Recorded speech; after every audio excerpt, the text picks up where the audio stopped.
G'day all. So after some requests or some suggestions some people made, I've decided to do something a little different this time with the channel. So I decided to do a review of the now recently released Furiosa, Mad Max Saga, as it's called.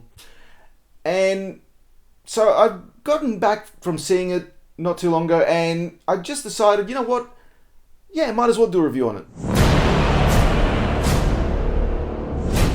The things that I really did like, I'll have to say off the bat, is the acting first of all the characters, especially the lead actress, Anya Taylor-Joy. For me, I thought, wow, she really took up where Charlize Theron left off with the character of Furiosa. Now, having said that, one of the other things I found quite interesting was that the first 45 minutes to an hour, we don't get Anya's portrayal of Furiosa. We get a young portrayal of Furiosa. Again, this is a prequel to Fury Road, and there is more of a backstory here. Now, the actress that was selected, Alila Brown, if I'm pronouncing that correctly, for me, she was very good as well. Like, the whole first 45 minutes of the film was very captivating. Although the action wasn't ramped up, it wasn't a situation where we had this big action piece or this big setup. It was just, the whole situation was very captivating. If you break it down into three pieces, because this is a long film, this is about a 2.5 hour film. And one of the issues I've had with that length, it's not so much that the film felt so long. It's that the story they were trying to tell looked like it fit better if another 2 hours was added to it, and the movie was split into two. Kind of similar to what they did, what Quentin Tarantino did in Kill Bill. And there are a couple of similarities actually, so I'll touch on that as well. Where in this film, unlike other Mad Max films where they're kind of told like a ghost story, especially the situation with Mad Max 2, where it feels like a campfire story where someone's talking about an old character, like someone in the past who's no longer with us, in the character of Max. In this instance, it feels more like a novel, where it's broken down into 5 chapters, if I remember correctly. I can tell from this film why George Miller wanted to continue with the Furiosa story, and rightly so. It's a very in-depth character, and if there's one thing that George Miller does exceptionally well, he does bring a lot of the character out in films. And another thing he does well, which is on par here, he likes doing strong female action characters. George Miller has been very good with that, going back to like Warrior Woman, Tina Turner as Auntie Entity, and not only that, even Jessie from the first Mad Max, she wasn't a pushover by any means. Then the story kind of goes into the point where Furiosa meets Chris Hemsworth's character of, I think Dr. Dementus is in the credits, but I don't remember hearing him say Dr. Dementus in the film itself. Now, Chris Hemsworth playing a villain, it's kind of interesting because even though make no mistake, he is the villain in the film, he is like the bad guy, his charisma is there to be seen. He shows that he's having a blast with the character, he's having fun with it, and he's just making the part his own. But even playing a villain, I got a bit of that fun side of toe cutter type situation. It did remind me of several instances of Hugh Keays-Byrne's portrayal of the toe cutter. One of the other things I really liked here, what this film brought back, was the collection of a motorcycle gang. And as shown in the trailer, there's just a ton of them. And seeing the motorbike gang really took me back to the first Mad Max. Now, the thing for me that really stands out, and will stand out for anyone that goes to the cinema, and that's why I think if you're going to watch it first time, watch it on the big screen, is the cinematography. What we got from cinematographer Simon Duggan, who his previous works include like 300 Rise of an Empire and Hacksaw Ridge. What he brings to the film, the desert looks so vibrant. The wide shots, just everything in general looks so vibrant and alive, and it really takes your breath away. As the story progresses, there is sort of a situation where we do leap. There are some situations where you can't sort of get a hold of what's going on. You're like, wait a second, something happened where, even if you did pay attention, because I was really paying attention, I was taking notes, I was making sure to really pay attention to the screen. There's just so many things going on where something happens, it's like, wait a second, how was that set up? Because I didn't know that happened. What happened to this person? How they received these injuries and so forth. Moving along, what we do get soon enough is the war rig comes back. I mean, it's shown again in the trailers, so I'm not spoiling nothing special about that. We have a new character introduced to this film, which for me, it kind of made me roll my eyes a little bit, because this is more or less, well, the character I'm referring to is Praetorian Jack, played by Tom Burke. I'm not going to knock the actor, because as I mentioned, everyone did a good job with the roles they were given, but this more or less does feel like a Poundland Mad Max. It does feel like sort of like a knockoff Mad Max to some degree, like you'd see back in those Italian post-apocalyptic knockoffs of Mad Max 2. Having mentioned that as well, this film does have several cameos. Not so much cameos as much as it also does have like throwbacks to the other films. In this film, there's one scene in particular that I really liked. Dementus takes his gang towards the Citadel, and there is an exchange with, Morton Joe and his gang. And it did give me a throwback to Mad Max 2. I won't spoil it, but again, we do get one cameo in particular that, although I should have been excited for, I wasn't as happy about it as I was. Like, it's a blink and a miss it situation. And what I saw, I was like, maybe this cameo is going to feed more into the story. Maybe we're going to get a reason why it happened. Doesn't happen. You're left wondering what the hell was that about. And that, for me, particularly, was a real bummer. And it had nothing to do so much with like, oh, I wish there was more. How they'd done that setup could have been done so much better, where since they didn't take that route, since it was basically a blink and you miss it situation, probably best not to have had it at all. It didn't give anything to the film. It actually made me ask more questions than gave me any kind of like fanboy thrill. And there are some moments of throwback trying to make Furiosa like Mad Max, when I don't think she needed to be. Like, you can see in the trailer, she's got a double barrel shotgun.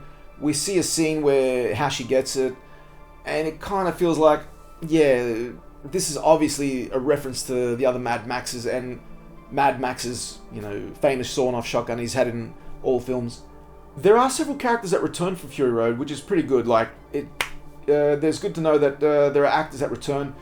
As mentioned, there are some characters that didn't return due to circumstances, like Hugh Keith's Byrne passed away, and although I can't remember the actor off the top of my head who played the Bullet Farmer, he unfortunately passed away as well. So those characters have been recast, and just one or two other characters that make not even a character. There's like one actor that comes back, something that George Miller has done in the past, where he brings another actor back, from another movie to a sequel, and he'll recast them in a different role. And in this instance, it's the character of Scrotus. And Scrotus, if I'm not mistaken, was in the PS4 Mad Max game. And having said that, that's another thing about this film that I noticed. It feels much more like the video game. The world is much more wider. Like, it does feel like an open world, where Fury Road, now that you look back on it, there were some restrictions. Like, we didn't get a good look at Bullet Farm, for example. We didn't get a good look at Gastown, for example. Now, in this film, we get a really good look at all those locations. And although there were instances of CGI, there were only several that stuck out for me. And they don't really deter you so much from the film. And what I mean by CGI, probably more to do with compositing. So there was some instance where it felt a bit green screeny, so, but again, it doesn't take off. But there is one scene in particular later on with Chris Hemsworth, where I wasn't too happy with what they chose to do with his character in a driving scene. Like, it's a front-on shot, and it does seem to be, they try to do something with in-camera, which is not always easy when you change like perspective and you change distance in green screen. And this instance, they not only did it once, they did it several times, so it kind of was a bit too jarring for me. But those are minor nitpicks. Apart from that, as the story moves along, One instance of action that I thought was very good, but it did go a bit too long, I also thought was the war rig attack. The war rig attack unfortunately had this situation where it just, as exciting as it was, Fury Road I think had done it better, where in this instance there felt like there was no real urgency. And this scene works probably half as long as it should have worked. It'd been half, it'd been better. What would happen later on though, once the situation got involved with Chris Hemsworth's Dementus and Immortan Joe, once the situation goes along, we are told about certain things that happen in the film that we don't see. Like there's this story about an attack or war, whatever you want to call it, that is mentioned. We've got this massive war going on, and that to me also bothered me. We got to see the aftermath. There's like this story of this big war, this big, situation that happens within the film, within the story. We see like little glimpses of it, and then we might see the aftermath of it. So that for me was always a bit like, why talk about it at all if you're not going to show it? But those are minor nitpicks. But one of the biggest issues for me in this film was it lacked the adrenaline rush that Fury Road had. Whereas this one, I was always on the cusp of waiting to hit that adrenaline rush. I was always waiting for that moment to like, all right, this is going to kick off. We're going to get into it. We're going to have some action. And what's lacking in this film for me is that event of emergency. That's something that's missing in this film that was in all the others. In this film, there are several cars, and they are mentioned as V8s, but I have to recheck again what model and such. But for the most part, these were American-type V8 cars. There was no throwbacks to the old Australian V8s. I didn't see any like... Of course, the reason being because these cars are now very collectible, so you won't often see those anymore on film because they're just too expensive. But I would have liked to have seen at least one or two Aussie cars make a comeback. And it didn't have to be the coupes, it didn't have to be like the XBs. It could have just as easily been like a Holden Kingswood, a Ford Fairlane, or a Ford LTD, for example. Those cars are still, certain cars of those are still available for a certain price, so it would have been good to see some of those in there. I didn't get to see them, maybe I missed them, I don't know. Now, discussing the end had this thing where it did fall flat for me.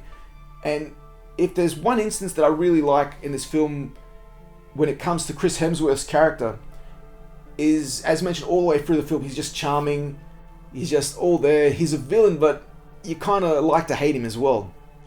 At the end, he gives this nice little monologue, or gives this nice little speech where he describes how empty the situation is, how empty his life is, and for what reasons.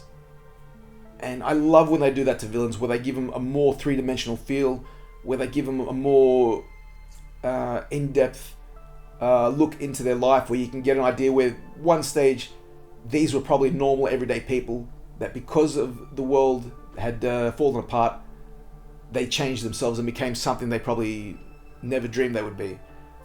Up to that point, everything's all good for me. It's all passable. Then something happens right at the end where I'm like, I don't think that should have been done. I don't see the point of it. I'll put it this way. Furiosa feels more like a sequel or prequel to Fury Road than it does in terms of having a connection with the first three Mad Maxes. Fury Road itself, there was enough connection, there was enough, connective tissue with the original trilogy, although it starred Tom Hardy. You could see there was some of that connective tissue with the first three films. Where this one here, it just feels like a sequel slash prequel, which it obviously is, to Fury Road. And that's almost as far as it goes. There are little hints of the other Mad Maxes, but doesn't feel as connected. How would I rank this film compared to the other Mad Maxes? Well, I do recommend you go see it at the cinema. That's one thing. It is a spectacular thing to watch on the big screen. Just to see like the cinematography itself, the directing, all that, and the characters themselves. Like I mentioned, the actors, they bring a fantastic job to the role. Would I watch it again in the cinema? Probably not, because as I mentioned, it is 2.5 hours, and it just feels like you got to put too much attention in, and no matter how much attention you put into the story, you could probably go see the film 10 times in the cinema and you won't get to see all of it. There will be parts where you need to like focus a bit more, and it's like, okay, I get it, but I'd probably more enjoy it seeing it again at home, like on Blu-ray or 4K, and just study it over a period of a couple of days. Like, I wouldn't watch it all in one shot again. Is it for me a Mad Max film? Probably not. Don't go into it hoping it's going to be like the first Mad Max films, or it's going to be like Mel Gibson's Mad Max.